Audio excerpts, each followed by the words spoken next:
Exercise is a form of intense physical stress on the body. Exposing your body to a high-intensity training stress up to a very definite point in time will yield you a positive, too. Not a suntan buildup in this case, but a buildup of muscular mass as a defensive barrier against future assaults by that same physical stress. Now, most people regard getting a suntan or developing large muscles as purely cosmetic.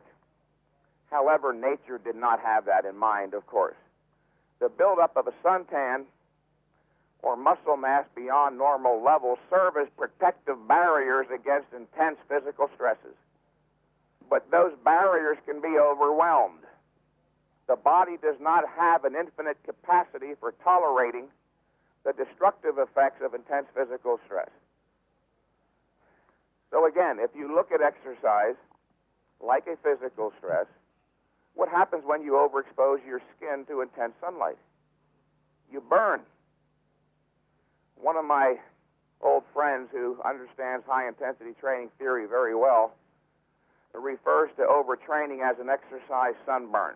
The point here is you don't know what damage you're doing to your glandular system when you're chronically, grossly overtraining. You've got to be very, very careful.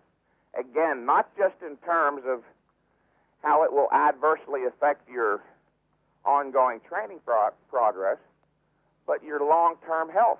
It's a very serious issue, and I'm glad you brought that up, TC. It's, again, not something that I have a weird emotional investment in, but I have come to identify overtraining as the single most crucially important issue in all of athletics. 99.9% of all athletes, including bodybuilders, and especially bodybuilders, grossly overtrained. They all operate with the childlike, simplistic notion that if more jelly beans are better than less, well, then by golly, it's obvious, more training must be better than less. But if you go back to childhood, in fact, you'll see that your conclusion was erroneous. More jelly beans ain't better than less. After a certain point, you get sick. Okay. The science of bodybuilding exercise is not infinitely complex, but my goodness, people, it's not so very simple where you can take a principle, more is better, from childhood and apply it to a very complex subject and expect meaningful results. There's more to the science of exercise than the principle, more is better. And as I stated earlier, more is not better. Less is not better. In fact, as Jones pointed out once again, the issue of volume, number of sets, is a decided negative. Even one set is a negative. Insofar that you train at all, you're making an inroad into recovery ability. But of course, you have to do at least one set to stimulate growth. Anything beyond that will lead to overtraining. All right, let's get a little specific again for some of the readers, some of the listeners who aren't familiar with you or are new to us. Take me, for example, give me a leg workout, for instance, that represents your principles. A leg workout? Yeah, just for example, just so people would understand better what we're talking about. My average in the gym client, as well as my 50 or 60 phone consultation clients, are all doing essentially the same leg workout. They start out with a set of leg extensions to failure, 6 to 10 reps, and then immediately with no rest proceed to either a leg press or squat in superset fashion, 6 to 10 reps to failure. Once they have completed the superset, they can take a brief rest. I tell them to go get a drink of water, walk around the gym, stare at some of those girls clad in thongs and bikinis to get your testosterone levels up. Then they come back and do a set of leg curls, take another brief rest, then do one set of calf raises. Now, here more recently, I'm employing a different principle which is going to get your readers very excited.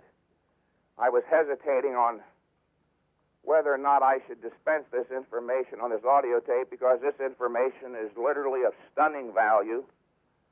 You can't even put a price tag on it for those who are really interested in bodybuilding.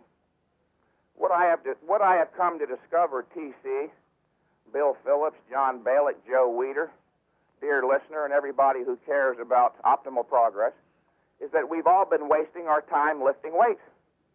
Come again? What do you mean? In this country, it's a tradition, of course, to call this thing weightlifting. But remember, I said a little bit earlier, there's no room in science for the arbitrary or the traditional. We used to have this thing called weightlifting contests.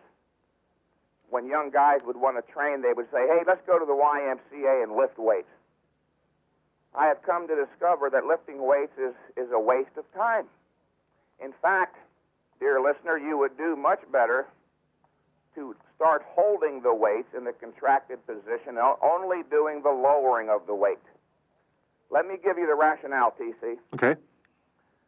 As Arthur Jones pointed out, again, Arthur Jones, the positive portion of any exercise, the lifting of the weight, is the least productive in terms of stimulating an increase. Why? Because it's the weakest part of the movement. You cannot lift nearly as much weight as you can hold, and you can't hold as much weight as you can lower. On top of that, the positive, or the lifting of the weight, is a negative in that it is the one portion of the exercise that makes the deepest inroad into recovery ability. And as I've already stated twice, that is a negative. What I've been having my clients doing is holding the weights in the fully contracted position for up to 15 seconds. And then once they recognize their static strength is about to go, they start lowering the weight very slowly. And the results I'm achieving are literally phenomenal. The purpose of a bodybuilder is not to lift merely heavy weights. That's a power lifter's purpose. Okay. Let me reemphasize that. As a bodybuilder, dear listener, your primary goal is not to lift heavy weights, but to achieve high intensity or maximum contractions of the muscle. Obviously, the only place that you can achieve a maximum contraction would be in the fully contracted position. That is the only position of the exercise where 100% of the muscular bulk can be activated. So here's the idea. Let's eliminate the positive. It doesn't contribute much to growth stimulation. Beyond that, it's even more negative, again, in that it makes a deep inroad into recovery ability. Start holding your weights in the contracted position, at least in those exercises where you have resistance in the contracted position, and then lower. Let's go back to the leg training. Okay. With my clients, I had been putting a heavier weight than normal on the leg extension machine, a weight considerably heavier than they can handle for 6 to 10 reps to failure. I help them into the straight leg contracted position, and they hold it there for as long as they can, literally, until they give me a signal that their static or holding ability is about to go out. And then I emphasize, now start to lower it very slowly under control. Then when they reach the bottom of the positive or the negative movement, I tell them to shake their hands out, take a deep breath, reset psychologically, and let's do one more.